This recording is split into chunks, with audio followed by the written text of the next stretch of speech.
Hi friends, ఈరోజు మనము ద్వాదశి ఏకాదశి గురించి చూసాం కదా. ఇప్పుడు ద్వాదశి గురించి, వైకుంఠ ద్వాదశి గురించి విందాం రండి. ఈ ద్వాదశిని శ్రీరంగంలో ఉండే స్థానికులు 24 కాయగూరలు వేసి సాంబార్ చేసి వాళ్ళు ఈరోజు తింటారన్నమాట. కానీ మన పక్క అలవాటు లేదు. మహావిష్ణువు కథ ఒకటి విందాము. మహావిష్ణువు పాలకడిలో పడుకొని ఉండేటప్పుడు ఆయన చెవిలో నుంచి 2 రాక్షసులు పుడతారన్నమాట. ఆ రాక్షసుల పేరు మధుకైటబులు. ఆ మధుకైటబులు అక్కడే పెరుగుతూ ఉంటారన్నమాట. ఆ సముద్రంలో నీళ్ళల్లో అట్లా తిరుగుతూ ఉంటారు. అలా తిరుగుతూ ఉన్నప్పుడు వాళ్ళు రాక్షసులు కదా, వాళ్ళ గుణాలు ఎట్లుంటాయి అట్లనే ఉంటుంది కదా. వాళ్ళు ఏం చేశారంటే అట్లా తిరుగుతూ పెద్దవాళ్ళు అయిపోయినారు. పెద్దవాళ్ళు అయినాక నేరుగా అక్కడికి వెళ్ళి బ్రహ్మగారు తపస్సు చేసుకుంటూ ఉంటే యోగముద్రలో ఉంటే అక్కడికి వెళ్ళి అతన్ని జగడానికి రమ్మని అడుగుతారు. బ్రహ్మ ఆ విషయము మహావిష్ణువుకి వచ్చి చెప్తాడు. మహావిష్ణువు అప్పుడు ఏమంటారంటే, ఓ మధుకైటబుల్లారా, మీకు నేను ఒక వరం ఇస్తాను, ఇలాంటి పనులంతా చేయొద్దు, ఆ వరం తీసుకుని మీరు బతకండి అంటే, దానికి ఆ మధుకైటబులు మహావిష్ణువుతో, నువ్వేమి మాకు వరం ఇచ్చేది, మేమే నీకు వరం ఇస్తాం, తీసుకో అని అంటారు.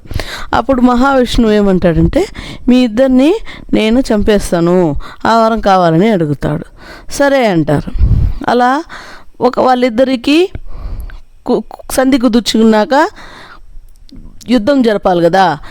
ఆయుధాలు లేకుండా యుద్ధం జరగాలని ఆలోచించి చేస్తున్నారు. ఆ యుద్ధంలో చేతులతోనే యుద్ధాలు జరుగుతూ ఉంది. కొన్ని సంవత్సరాల వరకు యుద్ధం జరిగింది. ఆ యుద్ధంలో ఆ మహావిష్ణువుకి ఈ రాక్షసుల చేతులు శరీరానికి తగిలింది. అప్పుడు ఆ రాక్షసులకి ఒక విధమైన అనుభూతి కలిగింది. వాళ్ళకి ఆలోచనలు మారిపోయింది. ఈ మహావిష్ణువు శరీరాన్ని మన చేతులు తాకితేనే మనకింత అనుభూతిగా ఉంది, మనం మహావిష్ణువుతోనే వైకుంఠంలోనే ఉండేట్టు వరం అడుగుతాము అని వాళ్ళిద్దరూ మాట్లాడుకున్నారు. ఆ విషయము మహావిష్ణువుకు చెప్తారు. మహావిష్ణువు సరే అని ఒప్పుకుంటారు. అలా ఒప్పుకున్నాక యుద్ధం ఆపేసి వైకుంఠానికి బయలుదేరినారనమాట. వైకుంఠానికి బయలుదేరేటప్పుడు అక్కడ ఉండే ద్వారపాలకుల దగ్గర ఇలా 2 వస్తారు మధుకైటబులు, వాళ్ళని నా దగ్గరికి పంపించు అని చెప్తారు.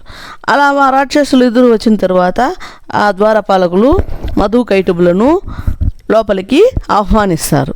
అలా ఆహ్వానించినప్పుడు వాళ్ళు ఉత్తర ద్వారం గుండా వస్తారు. అలా వచ్చి మహావిష్ణువుతో ఐక్యమైపోతారు. మహావిష్ణువులోనే వాళ్ళు ఐక్యమైపోతారు. అది చూసి అందరూ దేవతలు సంతోషపడినారు.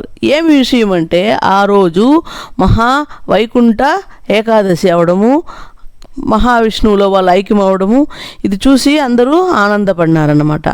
కాబట్టి వాళ్ళు మళ్ళా ఇంకొక వరం కావాలని కోరినారన్నమాట.